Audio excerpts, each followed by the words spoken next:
우리 지난 주일에는 성탄 주일이라서 성탄에 관한 메시지를 들었고요. 오늘 이제 계속해서 우리가 하는 대로 로마서 말씀을 보도록 하겠습니다. 자, 요 앞에까지 우리가 로마서 4장 부분을 좀 봤는데요. 로마서 4장 앞부분에 크게 두 가지 내용이 있었습니다. 간략하게 정리하자면은 믿음의 모델로서 아브라함을 예를 들었고 그 다음에 믿음의 모델로서 다윗을 예로 들었습니다. 자, 이 믿음의 모델이 어떤 믿음의 모델인가?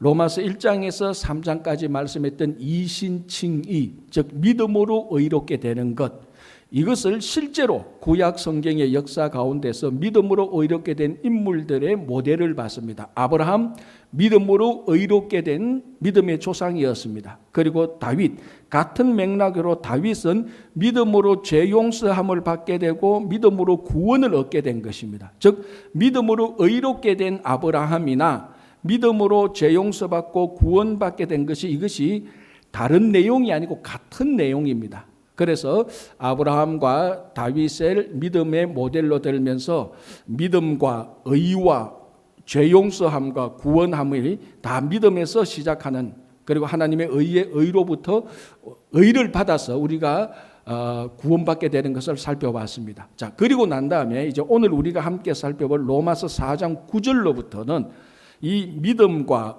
의와 구원이 할례와 어떤 연관이 있는가, 이거를 말하고 있습니다. 자, 이 할례라는 것은 한마디로 먼저 말씀드리자면 우리는 할례, 예수 믿지 않으면 평생 듣지도 않을 단어입니다. 교회 안 오면, 성경 안 읽으면 할례란 단어는 평생 듣지도 않을 단어고 평생 안 들어도 괜찮은 단어입니다. 그러나 성경을 보고 우리가 예수를 믿는다면 이 유대인들이 가지고 있었던, 유대인들이 받았던 할례를 피할 수가 없습니다. 그만큼 유대인들에게 있어서, 특별히 구약 성경에 있어서, 또 신약 시대에 사도 바울과 예수님께서 살아계셨을 당시에 할례는 어마어마하게 중요한 것이었습니다. 그래서 오늘 또 사도 바울이 할례를 말하면서, 그리고 이미 앞에서 로마서 2장 3장에서 할례에 대해서 몇 번이나 언급을 했습니다. 그러나 오늘 본문은 아주 치밀하게 이 할례가 믿음과 의와 구원이 어떤 연관이 있는가를 보여주는 것입니다. 자, 최초의 할례자는, 최초로 할례를 받은 사람은 아브라함입니다.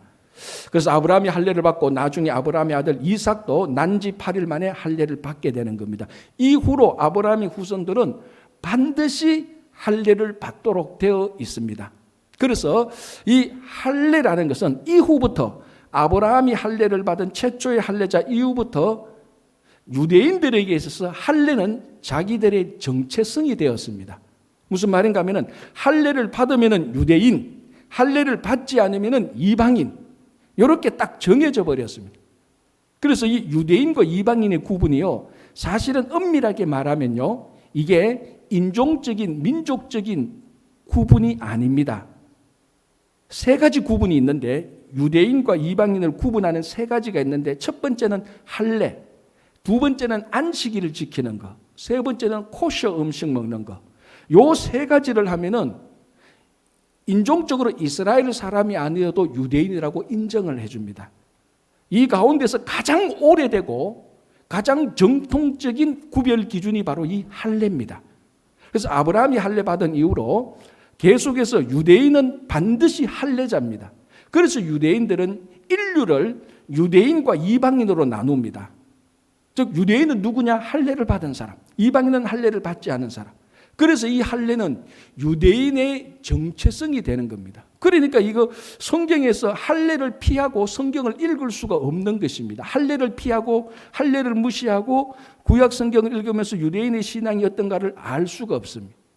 자, 그런데 더 문제는 이 할례가 나중에 시간이 흐르면서 할례를 받은 유대인들이 이 할례를 구원의 필수 조건으로 여겼습니다. 무슨 말인가 하면 할례를 받은 사람은 구원받는다. 다른 말로 할례를 받지 않으면 구원을 받지 못한다라고 생각하는 많은 유대인들이 생겼습니다. 모든 사람은 아니고 많은 사람들이.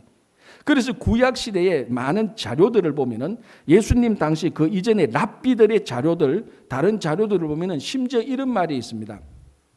할례를 받지 않는 자는 멸망의 자녀들이다, 이렇게 말합니다. 더 다른 구절에는 할례를 받지 않는 자는 지옥에 간다 이렇게 말을 합니다.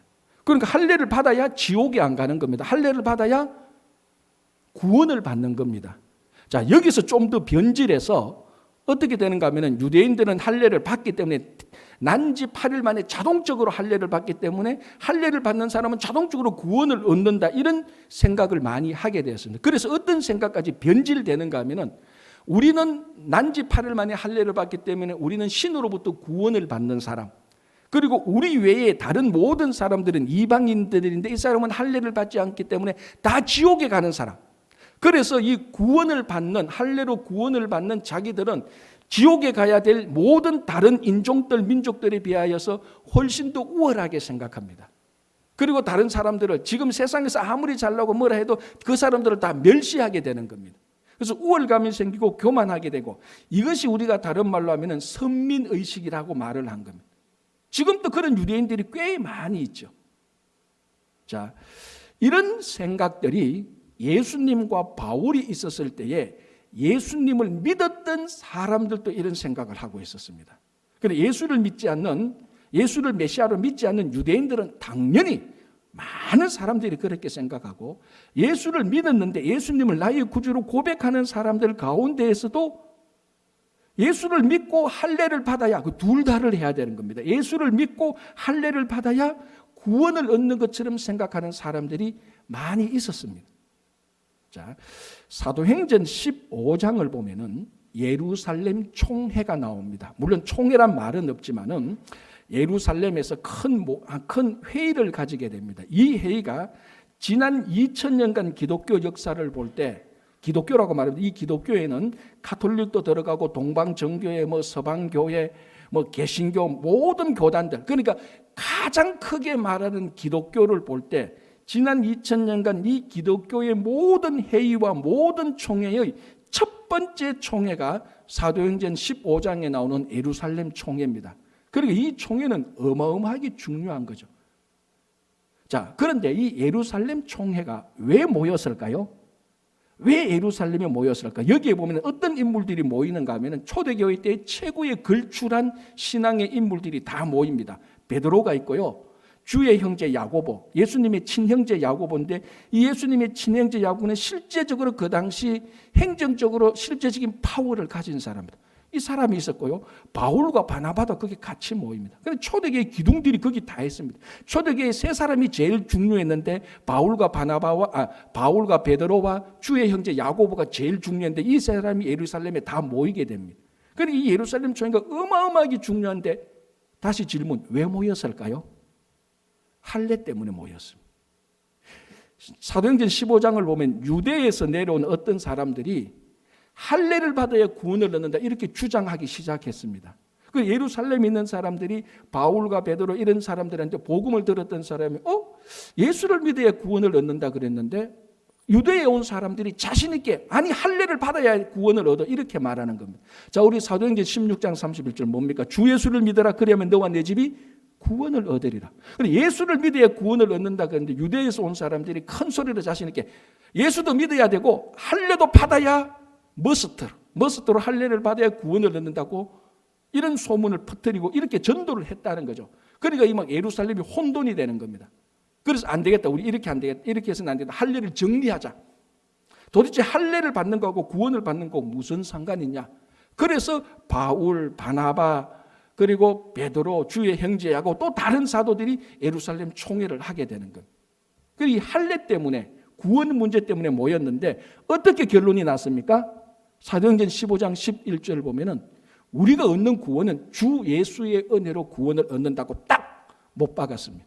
그러니까 할례로 구원을 얻는다, 그걸 폐기 처분해버렸습니다. 할례로 구원 얻는 거 아니야. 주 예수의 은혜로 구원을 얻는다. 이제 주 예수의 은혜로 구원을 얻는다는 것은 바로 예수 그리스도의 은혜 안에 우리가 믿음으로, 예수 그리스도 보혈의 공로를 믿음으로 구원을 얻는 거, 이걸 은혜로 구원을 얻는다는 것하고 같은 의미입니다. 그래서 공식적으로 예루살렘 총회를 모여서 할례는 구원의 필수 조건이 아니다라고 선포를 하고 구원의 조건으로서 할례는 폐기 처분해서 내던져 버렸습니다.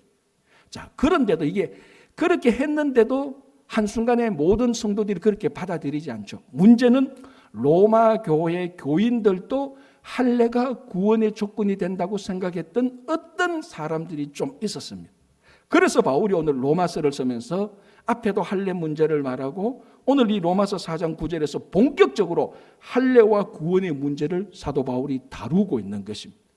그래서 이 로마서에 로마 교회 교인들을 위해서 로마서를 쓰면서 바울이 다루고 있는 할례는 누구의 할례인가 하면 아브라함의 할례입니다. 그러니까 할례를 원칙적으로 제대로 다루려면 아브라함의 할례를 다루어야 되죠. 왜? 아브라함이 최초의 할례자고, 그리고 아브라함이 받았던 할례가 진짜 오리지널 할례이기 때문에 그 할례를 봐야 할례가 무엇인지, 진짜 할례를 받아야 구원을 얻는지 알 수가 있는 것입니다. 그래서 우리가 사도 바울의 그 원리대로 우리도 아브라함이 받았던 할례를 보면은 할례가 창세기 17장에 처음 나타납니다. 그때 아브라함이 99세 때에 할례를 받습니다. 그래서 창세기 17장 10절에 보면은 할례가 무엇이냐, 할례의 데피니션이 나옵니다. 할례는 뭐냐면은 언약의 표징이다. 다른 말로 하면 약속의 표시다라는 겁니다. 이게 쉽게 말하자면은 할례가 무엇인가 하면은 약속을 가진 사람이 약속을 가졌다고 표시해 주는 겁니다. 그러니까 할례는 표시예요, 표시. 그럼 이 약속이 뭐냐? 약속을 가진 사람이 어떤 사람을 말하느냐? 바로 이 약속이 아브라함에게 있어서 아브라함이 하나님으로부터 받은 약속입니다. 두 가지 약속이죠. 뭡니까? 너희의 자녀들이 하늘의 별처럼 바다의 모래처럼 많을 것이라는 약속. 두 번째는 이 자녀들을 위해서 살 땅을 주시겠다는 약속. 그게 아브라함이 갈대아 우르를 떠날 때 하나님께서 아브라함에게 준 약속입니다. 그래서 아브라함은 그 약속을 가지고 있는데 이 약속을 가지고 있기 때문에 할례를 준 겁니다. 그러니까 할례를 받았다는 것은 하나님의 약속을 내가 가지고 있습니다라는 표시예요, 표시. 제일 쉽게 말하면 제 손에 노란 반지가 있습니다. 보이십니까? 탐내지는 마시고. 이게 무슨 표시입니까? 내가 결혼했다는 표시입니다. 결혼 반지니까. 이래봬도 제가 결혼한 사람이에요. 왜? 결혼 반지가 있으니까. 그럼 이 결혼 반지 없으면 내가 결혼한 사람이 안 됩니까? 없어도 결혼한 사람이죠. 그러나 이 결혼 반지를 봤을 때 누군가가 저 사람은 결혼했기 때문에 결혼 반지를 끼는 거예요. 아브라함이 하나님으로부터 약속을 가졌기 때문에 할례로 표시를 해주는 겁니다. 그러면은 여기서 하나 더 중요한 것을 반드시 다루어야 되는데 그게 무언가 하면은 아브라함은 하나님으로부터 약속을 어떻게 받았습니까? 믿음으로. 그래서 하나님께서 아브라함에게 갈대아 우르를 떠나라, 내가 너에게 이런 약속을 주겠다라고 말할 때 아브라함은 그것을 믿음으로 받았습니다. 하나님, 내하고 이런 약속한다고요? 좋습니다. 약속의 내용을 쓰시오. 하나님 사인하고 나도 사인하고 한 장 가지고 내 한 장 가지고 이렇게 해서 약속을 받은 게 아닙니다. 하나님께서 아브라함에게 약속을 줄 때 그걸 믿음으로 덥석 받았습니다. 그래서 약속을 받은 겁니다. 그러니까 아브라함이 약속을 받았다는 것은 뭘 의미합니까? 아브라함이 하나님을 믿었고 하나님의 말씀을 믿었다는 겁니다. 그러니까 할례가 약속의 표시라고 말했는데 할례가 아브라함이 약속을 가졌기 때문에 할례를 준 거라고 말했는데 다른 의미로 똑같은 의미로 할례는 아브라함이 믿음을 가졌기 때문에 믿음의 표시로 준 것하고 같은 의미입니다. 그러니까 할례는 아브라함의 믿음을 컨펌해 주는 겁니다. 자, 그럼 이제 할례가 구원의 조건이냐 아니냐는 자동적으로 해결이 다 돼버린 겁니다. 아브라함은 믿음을 가지고 있었기 때문에, 그래서 앞에서 본 것 때문에, 앞에서 본 말로 말하면은 믿음으로 의롭게 되고, 다른 말로 하면은 믿음으로 구원을 받게 되었기 때문에 할례를 받게 된 것입니다. 할례를 받았기 때문에 구원을 얻은 게 아니고 구원을 받았기 때문에 할례를 얻게 된 것입니다. 그래서 이 할례는 바로 그렇게 해서 이 할례는 바로 다름이 아닌 할례는 약속의 표시요 믿음의 표시가 되는 것입니다. 그래서 로마 교회 교인들한테 할례가 믿음의 할례가 구원의 조건이라고 믿는 이런 사람들에게 바로 이 할례는 아브라함의 할례를 보면은 구원의 조건이 아니고 구원받은 사람들에게 주는 표시다라고 말하는 것하고 같은 것입니다. 자, 이것이 또 헷갈리면은 제가 또 친절하게 더 쉬운 예를 하나 들어보겠습니다. 자, 여러분들이 가끔 이제 업스테이트 뉴욕으로 여행을 갑니다. 요즘은 뭐 팬데믹 때문에 못 갔지만은 업스테이트 뉴욕으로 갔다가 다시 뉴욕으로 돌아오면서 운전을 하다 보면은 이런 사인이 봅니다. 표시가 보입니다. NYC 100마일. 자, 그러면은 그 표시가 뭘 의미하는 겁니까? 앞으로 100마일 더 운전하면은 뉴욕시에 들어간다는 교통 표시판입니다. 그리고 또 들어가다 보면은 NYC 70마일, 50마일 이런 표시가 나옵니다. 그럼 70마일 더 가면은 뉴욕시가 있다는 것이고 50마일 더 가면 뉴욕시가 있다는 겁니다. 가다가 갈림길이 나옵니다. 그 NYC 이스트 되어 있습니다. 그러면 오른 동쪽으로 가면은 뉴욕으로 간다는 표시입니다. 이런 표시판들은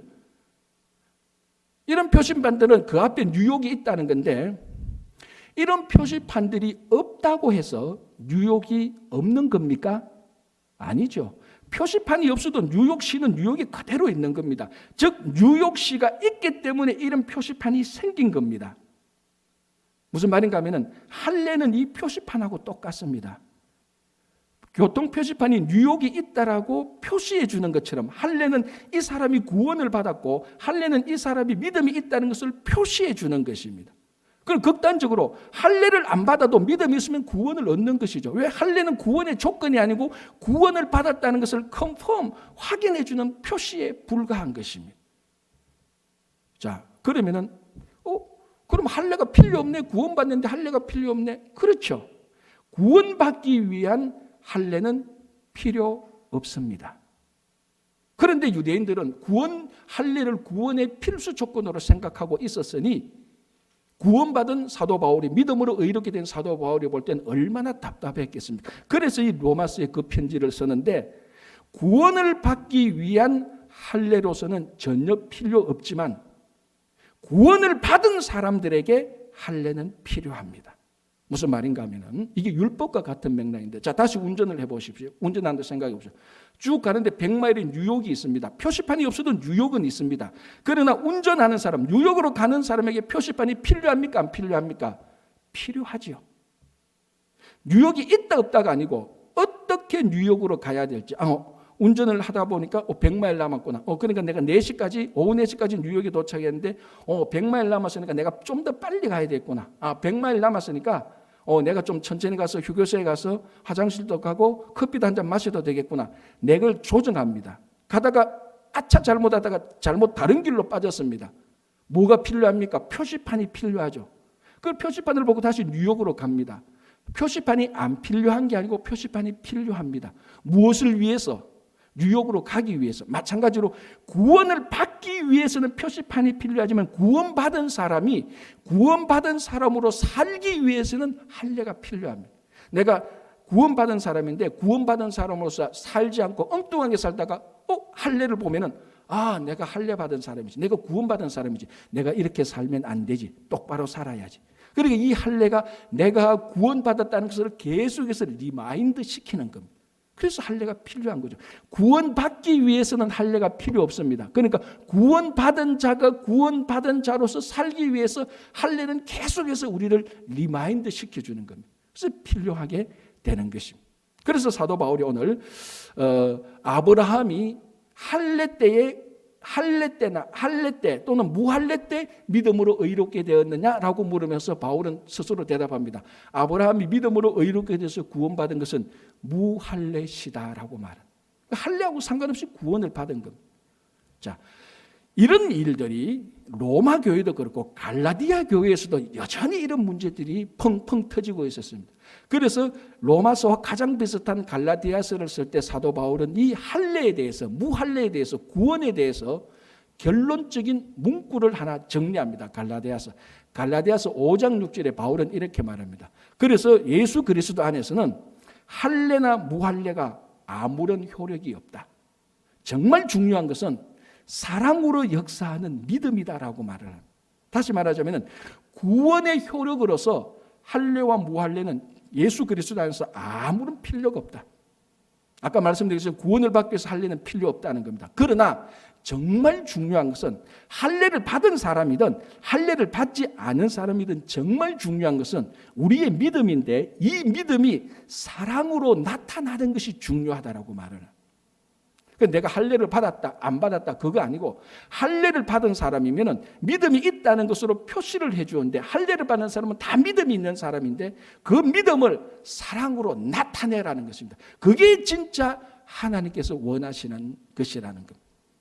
자, 그러면은 이제 우리 이야기를 해봅시다. 이거는 지금까지 다 유대인 이야기고 아브라함이고 로마 교회 교인들 이야기입니다.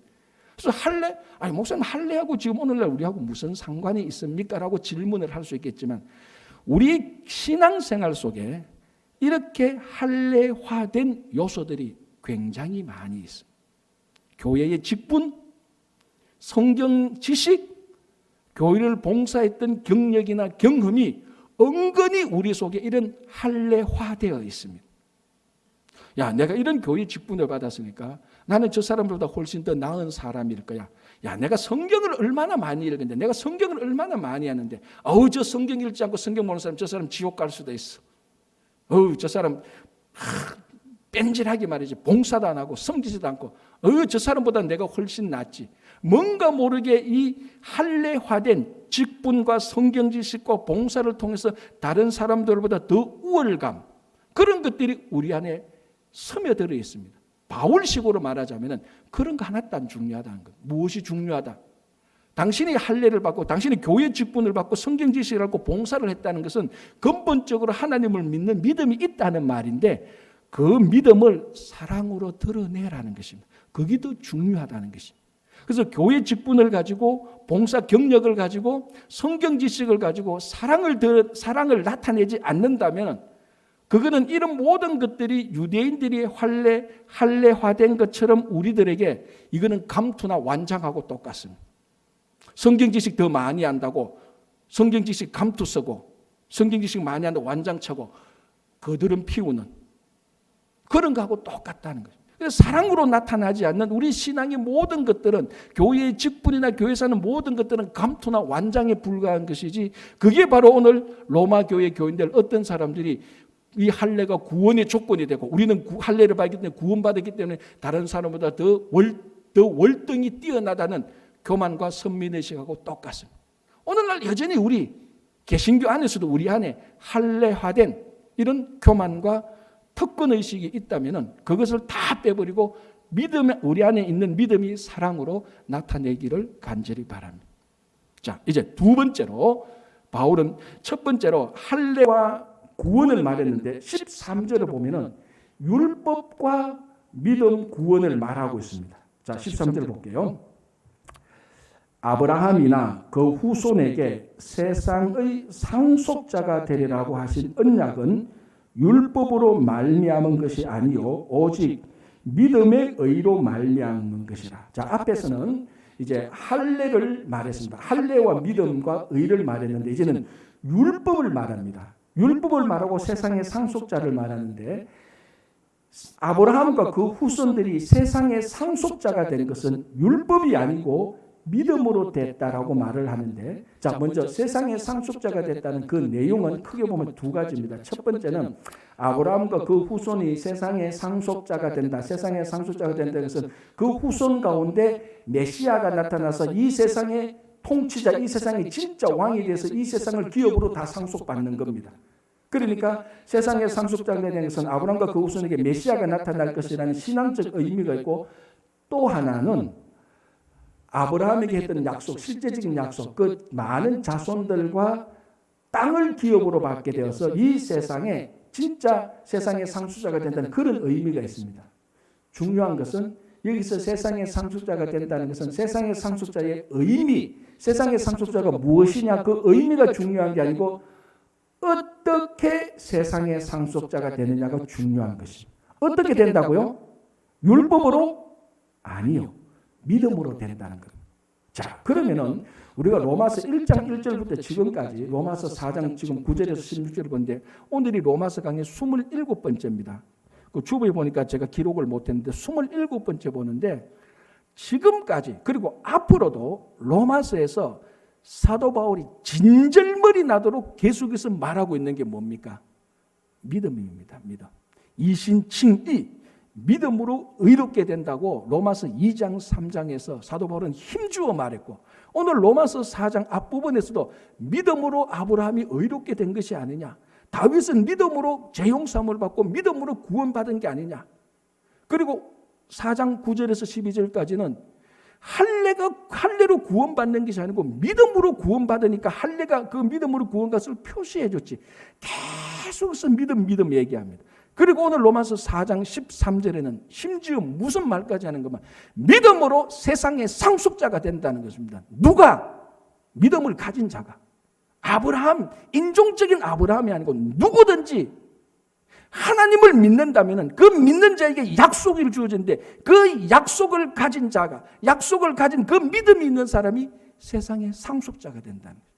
자, 이 상속자가 어떤 내용인가 그건 우리가 나중에 보자는 거예요. 진짜 이 세상에 뭐 어떻게 될 것이 그게 아니고, 어쨌거나 이 세상의 상속자가 되는 것은 오직 믿음으로 된다는 것이에요. 자, 이런 이야기가 있습니다. 한 여행객이 광야를 가다가 길을 잃어버렸습니다. 며칠 동안 아무것도 먹지 못하고 쫄쫄 굶고 물 한 모금 마시지 못했습니다. 사실 뭐 2, 3일 굶는 것은 괜찮습니다. 일주일 금식해도 안 죽죠. 그런데 물을 일주일 동안 못 마시면 사람이 탈수가 되어서 죽기 시작합니다. 바로 이 여행객이 그 지경에 이르는 겁니다. 물을 마셔야 되는데 지금 죽기 일보 직전인데 바로 앞에 낡은 오두막집이 하나 나타난 겁니다. 그래서 그 집에 들어가서 물을 얻어 먹으려고 보니까 주인 사람이 아무도 없습니다. 인기척이 없습니다. 그래서 나가려고 하는데 보니까 뒷마당이 있어서 혹시나 해서 뒷마당에 가보니까 아이 웬걸 펌프가 있고 물 주전자가 있는 거예요. 혹시나 해서 물 주전자를 보니까 이 물 주전자에 물이 가득 찬 거예요.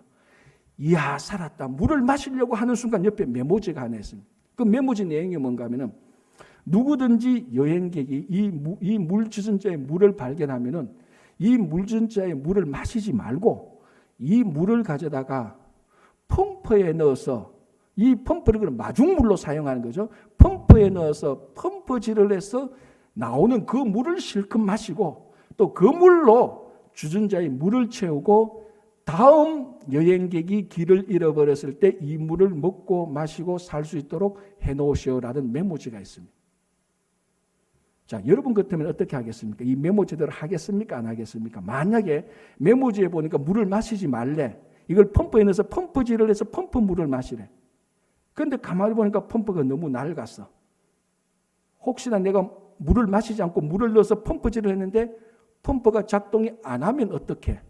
나는 죽어. 이 메모지를 믿으려니까 목숨을 내걸어야 돼요. 메모지대로 하면은 메모지대로 믿고 했는데 이게 작동이 안 되면 나는 죽어. 그러나 메모지 무시하고 내가 물 마시면 나는 살아. 그러나 내 뒤에 나와 같은 똑같은 여행객은 앞으로 이 집에 왔을 때 다 죽게 되는 거예요. 자, 고민이 됩니다. 자, 여러분 어떻게 하실래요? 자, 우리 그룹을 한번 디스커션 해볼까요? 어떻게 하실래요? 정말 이거는 목숨을 건 모험입니다. 그래서 이 여행객이 메모지대로 했습니다. 문제는 믿음이죠. 메모지를 믿느냐 안 믿느냐의 믿음의 문제입니다. 메모지를 믿지 않으면 나는 살아요. 그러나 내 뒤에 오는 많은 사람은 죽습니다. 근데 메모지를 믿고 했는데 워킹이 안 되면 내가 또 죽어. 그러나 이 메모지대로 정말 이 메모지를 그대로 믿고 메모지대로 이 물주전자의 물을 펌프에 넣어서 펌프질하면 물이 나온다는 것을 믿고 한 거예요. 그러니까 물이 나왔겠어요? 안 나왔겠어요? 안 나왔으면 이런 얘기를 하지도 않죠. 처음에는 사실 물이 좀 안 나올 때 워낙 오래된 거니까. 그래서 포기하려고 마지막 펌프질을 하는데 물이 솟아오른 겁니다. 그래서 이 여행자가 그 물을 다 마시고 자기 물통에 물도 넣고 이제 다음 여행자를 위해서 길 잃어버린 자기 같은 여행자로서 물주전자에 물을 넣고 가려다가 메모지에 자기는 이렇게 씁니다. 반드시 나를 믿으시오. 절대로 이 물주전자의 물을 그대로 마시지 말고 반드시 펌프에 펌프질을 해서 물을 마시고 다음 사람을 위해서 꼭 물주전자에 채워 놓으시오라고 메모를 남기고 왔다는 이야기가 있습니다. 자, 이 이야기에서 제일 중요한 건 뭡니까? 메모지 내용을 그대로 믿느냐 안 믿느냐는 것은. 여러분, 펌프가 아무리 좋아도, 펌프가 아무리 나빠도, 물전자가 아무리 커도, 물전자의 물이 아무리 좋아도 이 메모지를 믿지 않으면은 펌프에서 물을 솟아내지 못하고 다음 사람을 위해서도 물을 가지지 못합니다. 진짜 중요한 것은 메모지의 내용을 믿는 겁니다. 이게 바로 아브라함이 한 겁니다. 하나님의 약속이 얼마나 좋습니까? 하늘의 별처럼 바다의 모래처럼 자식을 준다고 했는데, 그리고 이 자식이 살 수 있는 땅을 준다고 했는데, 아니 오늘 본문에 말하면 세상의 상속자가 된다고 하는데 딱 하나입니다. 약속이 아무리 좋아도 믿지 않으면은 그 약속은 무용지물이 되는 겁니다. 누구든지. 그래서 아브라함이 이 약속을 믿음으로 말미암아 세상에, 아브라함과 그 자손들이 세상의 상속자가 됐다는 겁니다. 율법이 아니라는 겁니다. 자, 아브라함의 삶 속에서 오늘 아브라함이 갈대아 우르를 떠나면서 하나님의 약속을 믿음으로 받아들여서 세상의 상속자가 되기 시작하는 그때와 율법이 나타난 때는 시간적으로 450년간의 차이가 있습니다. 그러니까 혹자가 이제 로마 교회 유대인들, 율법에 사로잡힌 유대인들이 세상의 상속자가 되는 것은, 우리가 이 세상의 주인이 되는 것은, 우리가 이 세상에서 다른 사람부터 존경을 받는 것은 이 율법을 잘 지키면 우리가 상속자가 될 것이라고 말한 그런 생각에 사도 바울은 철퇴를 날립니다. 율법을 지키는 게 중요한 것이고 율법을 주신 하나님을 믿어야 세상의 상속자가 된다는 것입니다. 그래서 아브라함은 율법이 오기 전 450년 전에 하나님을 믿어서 아브라함과 그 후손이 세상의 상속자가 된 것입니다. 자, 이제 문제는 우리입니다. 또. 자, 이렇게 말하면 혹자는 이렇게 얘기합니다. 비슷한 얘기를 제가 들었는데요. 목사님, 그건 아브라함 이야기 아닙니까? 아브라함이 누굽니까? 유대인들 이스라엘 조상이죠. 우리는 우리 조상이 따로 있지 않습니까? 그 아브라함 이야기 잘 돼도 유대인들에게 1차적인 혜택이고 우리는 2차, 3차. 이스라엘이 볼 때는 믿음의 그 신앙을 가진 하나님을 믿는 이스라엘이 볼 때는 자기들은 1차 시민이고 우리는 2류, 3류가 아닙니까? 이렇게 말하는 프로 사람을 들어봤어요. 실제로 제가 대학교 다닐 때 한번 신앙에 대해서 얘기를 하다가 제 상대편이 이런 얘기를 하나 했습니다. 저를 보고 그러대요. 왜 이스라엘 종교를 믿네? 한국 사람이 한국 종교를 믿으래. 듣고 보니까 그런 거예요. 저는 처음에 그때 그 사람하고 얘기할 때 제가 믿는 이 성경 구약 신약이 이스라엘 종교인지 처음 알았습니다. 제가 초등학교 1학년 이름 성경학부터 교회를 다녔는데 얼마나 많이 다녔습니까? 초등학교 6년, 중학교, 고등학교, 대학교는 10몇 년을 다녔는데 교회에서 한 번도 이 종교가 이스라엘 종교라고 가르친 적이 없어요. 가르친데 제가 못 들었겠죠. 근데 그 상대방이 왜 나보고 이스라엘 종교를 믿니? 한국 종교를 믿으라는 거예요. 듣고 보니까 그런 것 같아요. 그래서 저한테 하는 말이 왜 종교 4대주의에 빠지네? 듣고 보니까 그런 거예요. 제가 그때 제대로 대답을 못했어요. 대학교 때. 그리고 대답을 못한 게 아니고 그때부터 제가 몇 개월 동안 시험에 들었어요. 사실은. 이거 내가 속았는 거 아니야? 이 성경 보니 이거 진짜 유대인들이 믿는, 이스라엘 사람들이 믿는 그걸 왜 한국 사람이 내가 왜 믿어? 진짜 한 몇 개월 동안 혼란이 좀 있었습니다. 자, 저와 같은 이런 혼란을 가진 사람들, 혹 우리 가운데 예수 믿고 하나님 믿는 거 다 유대인들 이야기죠. 바울도 유대인, 예수도 유대인, 이스라엘 민족도 다 유대인, 하나님도 이스라엘의 하나님이지. 성경을 보라고 이스라엘의 하나님이라는 표현이 얼마나 맞느냐고. 왜 한국 사람이 이스라엘 믿는 종교 믿어서 종교 사대주의에 빠지냐라고 말을 할 수가 있습니다. 자, 그런데 오늘 사도 바울이, 유대인인 사도 바울이 직접 어떤 얘기를 하는가 한번 보십시오. 4장 16장 끝부분을 보십시오. 아브라함은 우리 모든 사람의 조상이라.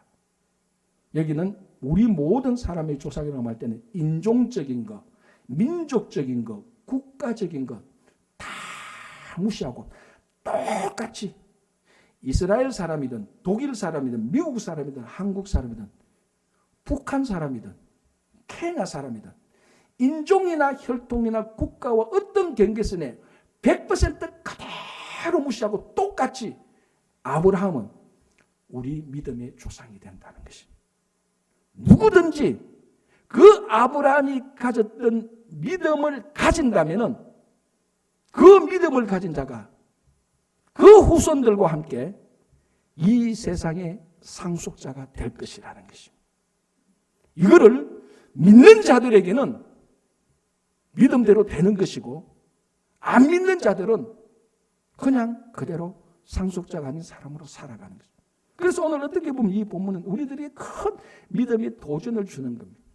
율법을 잘 지켜서 정치 권력을 거머쥐어서 우리 가문이 명문 패밀리가 되어서 미국의 케네디 패밀리가 되어서 권력을 차지해서 세계 최고의 부자가 되어서 세상의 상속자가 되는 것이 아니고 오늘 이 하나님의 말씀은 우리들에게 믿음의 도전을 줍니다. 믿음을 가진다면 너와 너의 자손이 세상의 상속자가 될 것이라는 것입니다.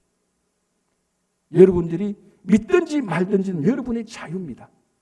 그러나 오늘 이 사도 바울이 예수 그리스도를 구주로 고백하고 유대인 중에 유대인이었던 이 사도 바울이 구약의 모든 율법을 가장 정통으로 잘 알고 있는 이 사도 바울이 아브라함의 믿음은 유대인의 믿음만이 아니고 모든 인류의 똑같은 믿음이라고 선포할 때에 충분히 우리가 그것을 받아들일 만한 사실이 되는 것입니다. 이것이야말로 페이크가 아니고 팩트입니다. 정말 사실입니다. 그래서 오늘 아브라함은 다시 한번 믿음으로 세상의 상속자가 될 것이다. 율법이 아니다. 어떤 노력과 성공과 출세와 어떤 명예와 가치, 권력을 통해서 세상의 상속자가 되는 것이 아니고 믿음으로 세상의 상속자가 된다는 것이. 자, 우리가 이민 와서 사는 겁니다. 이민자들입니다. 우리의 가치는 무슨 얘기를 해도 정도의 차이는 있지만 우리가 이 미국에서 어떻게 우리와 우리 자녀들이 살 것인가에 대한 고민이 다 깔려 있습니다. 그에 대한 대답이 바로 여기 있습니다. 우리가 지금 내 자손들이 믿음으로 산다면 하나님은 이 세상의 상속자가 되게 해 주실 것입니다. 그래서 올 한 해를 보내면서 2020년 새로운 한 해에는 우리가 믿음의 발걸음을 한 걸음 내디뎌서 세상의 상속자가 되는 발걸음이 되시기를 간절히 바랍니다. 기도하겠습니다. 주님, 믿음이 아니고서는 아무것도 아닙니다. 아무리 똑똑하고 훌륭하고 잘나도 가문이 좋고 성공한다 할지라도 오직 믿음을 가진 자가 세상의 상속자가 될 것이라고 주님께서 약속하십니다. 주님, 우리가 이 약속을 믿음으로 받을 때에 약속이 그대로 나타날 수 있도록 도와주시옵소서. 올 한 해 마지막 주일입니다. 어렵고 힘든 시기를 지나가 보냅니다. 2021년 내년에는 첫 주일 첫날부터 오직 믿음으로 사는, 그래서 세상의 상속자가 되어가는 첫 해가 되도록 인도해 주시옵소서. 예수님 이름으로 기도합니다. 아멘.